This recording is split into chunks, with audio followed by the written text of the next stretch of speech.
வணக்கம் நேயர்களே. இன்றைய காலகட்டத்துல பாத்தீங்கன்னா, ஆண்மை சம்பந்தப்பட்ட பிரச்சனை பாத்தீங்கன்னா, உலகத்துல சர்வ சாதாரணம் ஆயிருச்சு. நம்ம நெறைய பேர் பாத்தீங்கன்னா வெட்கப்படுறாங்க. இத வெளியில சொல்றதுக்கு கேவலப்படுறாங்க. இப்ப நம்ம அதுக்கான தீர்வ தான் பாத்தீங்கன்னா, நம்ம கனகராஜ் ஐயாட்ட பாத்தீங்கன்னா, நம்ம கேட்க போறோம். வணக்கம் ஐயா. வணக்கம். இப்ப பாத்தீங்கன்னா, இந்த காலகட்டத்துல பாத்தீங்கன்னா, ஆண்மை சம்பந்தப்பட்ட பிரச்சனை பாத்தீங்கன்னா, உலகத்துல நெறைய பேத்துக்கு இருக்கு. இத வெளியில சொல்றதுக்கு பாத்தீங்கன்னா கேவலப்படுறாங்க, வெட்கப்படுறாங்க.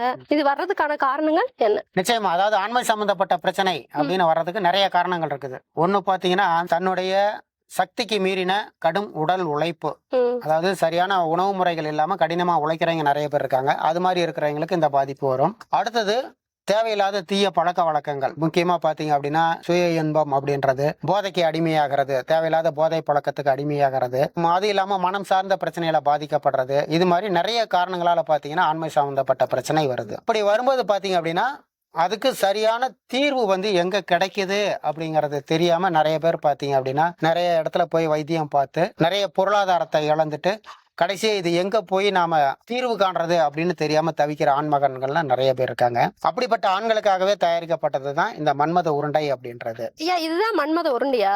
இது ஆமா, எப்படி சாப்பிடுறது? இதுதான் மன்மத உருண்டை அப்படின்றது. ம். இந்த மன்மத உருண்டை காலையில ஒண்ணு நைட்டு ஒண்ணு ஓகே. மிட்டாய் மாதிரி சப்பி சாப்பிடணும். உணவுக்கு 1 மணி நேரம் முன்னாடி எடுத்துக்கணும். இது கரையறதுக்கு ஒரு 1/2 மணி நேரம் அரை ஆகும். மணி நேரம். கரையா உமிழ்நீரோட அந்த எசன்ஸ் மட்டும் நம்ம வெளியிட்டு வரணும். அப்படி பண்ணும்போது என்ன நடக்குதுன்னு பாத்தீங்க அப்படின்னா, ஆண்களுக்கு ஃபர்ஸ்ட் உடல் சூடு குறையுது. உடல் சூடு ஏன்னா உடல் சூடும் ஒரு காரணம். இது மாதிரியான ஆண்மை சம்பந்தப்பட்ட பிரச்சனையில இந்த துரிதஸ்கலிதன்னு சொல்லுவாங்க. அதுக்கு உடல் உஷ்ணம் அதிகமா இருந்ததுன்னா இந்த பிரச்சனை வரும். ம். அப்போ உடல் சூட்டை குறைக்குது, விந்து உற்பத்தியை அதிகம் பண்ணுது, நீர்த்து போன விந்த கட்டுது. அது இல்லாமல் இன்னொரு முக்கியமான விஷயம் இது என்ன பண்ணுதுன்னு பாத்தீங்கன்னா, அணுக்களோட எண்ணிக்கையை கூட்டுது. குழந்தைக்காக ட்ரை பண்றவங்களும் இந்த மன்மத உருண்டையை மன்மத உருண்டை. நிச்சயமா எடுத்துக்கலாம். ஐயா, இது சாப்பிடுறதுக்கு எது பத்தியம் இருக்குங்களா? கண்டிப்பா இருக்கு. முக்கியமா பாத்தீங்கன்னா புளிப்பு சேர்த்தக்கூடாது. புளிப்பு, சேர்க்கக்கூடாது. பாவக்காய், பிராய்லர் கோழி, இந்த வெள்ளைக்கோழின்னு சொல்றோம்ல அந்த பிராய்லர் கோழி, அகத்திக்கீரை இதெல்லாம் அவாய்ட் பண்ணணும். இதெல்லாம் அவாய்ட் பண்ணணும் அப்படின்னா ஒரு குறிப்பிட்ட சில நாட்களுக்குள்ளேயே பாத்தீங்கன்னா அவங்களே அந்த பாதிப்புல இருந்து மீண்டு வந்தது அவங்களா உடல் ரீதியா உணரலாம். இப்படிப்பட்ட ஒரு சிறப்பான உருண்டை தான் இந்த மன்மத உருண்டை. ஐயா, இப்ப பாத்தீங்கன்னா விந்து முந்துதல் பாத்தீங்கன்னா 1 நிமிஷம் 2 நிமிஷம் 1 செகண்ட் 2 நிமிஷத்துல பாத்தீங்கன்னா சீக்கிரமே வந்துருது. அவங்களுக்கு பாத்தீங்கன்னா அந்த நிம்மதியே இல்லாம அந்த ரிலாக்ஸேஷனே இல்லாம போயிருது. இப்ப அதுக்கு என்ன தீர்வுங்கய்யா? அதற்கும் இந்த மன்மத உருண்டையிலேயே தீர்வு இருக்கு. முக்கியமா அது மாதிரியான ஆண்கள்லாம் என்ன பண்ணணும் அப்படின்னு பாத்தீங்க அப்படின்னா, உடலை எப்பவும் குளிர்ச்சியா வச்சுக்கணும். அதாவது வாரத்துக்கு ஒரு முறை அல்லது ஒரு 15 நாளைக்கு ஒரு முறை ஆயில் பாத் எடுத்துக்கணும். உடலுக்கு குளிர்ச்சி தரக்கூடிய உணவு முறைகள், உணவு முறைகள் ஆமா, அதை ஃபாலோ பண்ணணும். முக்கியமா உடலுக்கு இறுக்கமான ஆடைகள் போடுறது, இந்த டைட்டா ஜீன்ஸ் பேண்ட் அது மாதிரி போடுறது, அது மாதிரி ஒரு விஷயங்கள்லாம் அவாய்ட் பண்ணணும். முக்கியமா வெளியில போற டைமை தவிர வீட்டுல இருக்கிற டைம்ல பாத்தீங்கன்னா காற்றோட்டமான பருத்தி ஆடைகள் அணியணும். நம்ம பூமியே பாத்தீங்கன்னா ரொம்ப வெப்பமயமா மாறிக்கிட்டு போகுது. அப்ப பாத்தீங்கன்னா நம்ம எவ்வளவுதான் இயற்கையான உணவுகள் சாப்பிட்டாலும் அந்த வெளிப்புற சீதோஷ்ணம் சரியா இல்லாததுனால அவங்களுக்கு உடல் வெப்பநிலையும் கூடுது.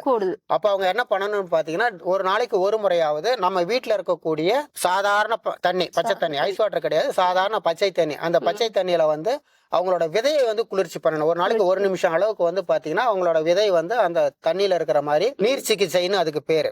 அது அவங்களோட ஆண்குறி அந்த விதை எல்லாம் நலையிற மாதிரி 1 நிமிஷம் வச்சு பிடிச்சிருந்துட்டு அந்த தண்ணி கீழே கமுத்தரலாம். உடலுக்கு குளிர்ச்சி தரக்கூடிய உணவுகள் அதை சாப்பிடலாம். முக்கியமா பாத்தீங்கன்னா நீர்முள்ளி லட்டு அது இருக்கு. நீர்முள்ளின்றது பாத்தீங்க அப்படின்னா இந்த விந்து முந்துதல் சொன்னீங்களா, விந்து நீர்த்து போயிருந்தாதான் உடனே அவுட் ஆகும். ஒரு ஆணுக்கு விந்து எப்படி இருக்குன்னு பாத்தீங்க அப்படின்னா வெண்ணெய் பதத்துல இருக்கணும். அவனோட உடல் உஷ்ணத்தினாலையும் இயக்கத்தினாலையும் உருகி நெய்யா வெளியில வரணும். இன்னைக்கு ஆல்ரெடி அவனுக்கு நெய்யாவே இருக்குது, அதனால உடனே அவுட் ஆயிருது. அப்போ அது என்ன பண்ணணும்னா விந்த கட்டணும். விந்து கட்டுறதுக்கு என்ன பண்ணணும்னா அந்த நீர்முள்ளி அதுல பாத்தீங்கன்னா ஒரு மருந்து செய்யலாம். அப்படி இல்லாதவங்க அந்த நீர்முள்ளியவே நல்லா நைஸா இடிச்சு பவுடர் பண்ணி அது கூட கொஞ்சம் நாட்டு சர்க்கரை சேர்த்து நெய் விட்டு குழப்பி காலையில சாயந்தரம் 2 மேருப்பும் சாப்பிட்டுட்டு வரலாம். சில கடைச்சாரப்பு மூலிகைகள் போட்டு நீர்முள்ளி லட்டு அப்படின்னா கிடைக்குது. அந்த நீர்முள்ளி லட்டவும் காலையில 1 நைட்டு 1 மென்னு சாப்பிட்டுட்டு கொஞ்சம் பால் குடிக்கலாம். இது மாதிரி செஞ்சுட்டு வந்தாங்க அப்படின்னா அந்த விந்து அது கூட பாத்தீங்கன்னா ஜாதிக்காய் எடுத்துக்கலாம். ஜாதிக்காய் நெய் விட்டு வறுத்து பவுடர் பண்ணிக்கலாம். அது காலையில சாயந்தரம் 2 நேரமும் கொஞ்சம் பால்ல போட்டு கலந்து குடிக்கலாம். இது மாதிரி எல்லாம் பண்ணனாங்க அப்படின்னா இந்த விந்து முந்துதல் பிரச்சனை அவங்களுக்கு சரியாகும். ஐயா, இது என்ன ஆயிலுங்கய்யா? இதுக்கு பேருதான் மன்மத ஆயில் அப்படின்றது. அதாவது உள்ளுக்கு நம்ம மன்மத உருண்டை சொல்லிட்டோம். இப்போ உறுப்பு பாத்தீங்கன்னா நிறைய பேருக்கு இந்த கைப்பழக்கத்தால தோண்டு போயிருக்கும். சிலருக்கு வயசானவங்களுக்கு ரத்த ஓட்டம் குறைவுனால பாத்தீங்கன்னா ஆணுறுப்பு உள்வாங்கி சிறுத்துரும். சிலருக்கு பாத்தீங்க அப்படின்னா ஒரு பக்கம் வந்து மெல்லிசா இருக்கும், ஒரு பக்கம் பருமனா இருக்கும். அப்படி இருக்கக்கூடியவங்களுக்கு வந்து இந்த ஆயில காலையில சாயந்தரம் 2 நேரமும் அப்ளை பண்ணாங்க அப்படின்னா ஒரு குறிப்பிட்ட சில நாட்களுக்குள்ள அந்த தளர்ந்து போன ஆண்குறிக்கு ஊக்கத்தையும் உறுதியையும் தரக்கூடியது இந்த மன்மத ஆயில் அப்படி. இந்த ஆயில் வந்து அதிகமான பாதிப்புல இருக்கிறவங்களுக்கு வந்து இந்த மன்மத உருண்டை, இந்த மன்மத தைலம் ரெண்டையும் சேர்த்து எடுத்துக்கிறது ரொம்ப சிறப்பு. இப்போ வந்து பாத்தீங்கன்னா இந்த மன்மத உருண்டை, இந்த மன்மத ஆயில் நீங்க வந்து எடுத்துக்கிறது மூலியமா கண்டிப்பா இதுக்கான தீர்வு வந்து பாத்தீங்கன்னா உங்களுக்கு கிடைக்கும். கீழே வந்து பாத்தீங்கன்னா நம்பர் டேக் பண்ணிடுவாங்க. இந்த நம்பருக்கு வந்து கால் பண்ணுங்க. இந்த ஆயில், இந்த உருண்டை வந்து பாத்தீங்கன்னா யூஸ் பண்ணி பாருங்க. படித்த பட்டதாரி மருத்துவர்கள் வந்து பாத்தீங்கன்னா உங்களுக்கு தேவையான ஆலோசனைகள் வந்து பாத்தீங்கன்னா தருவாங்க. நன்றி, வணக்கம். வணக்கம்.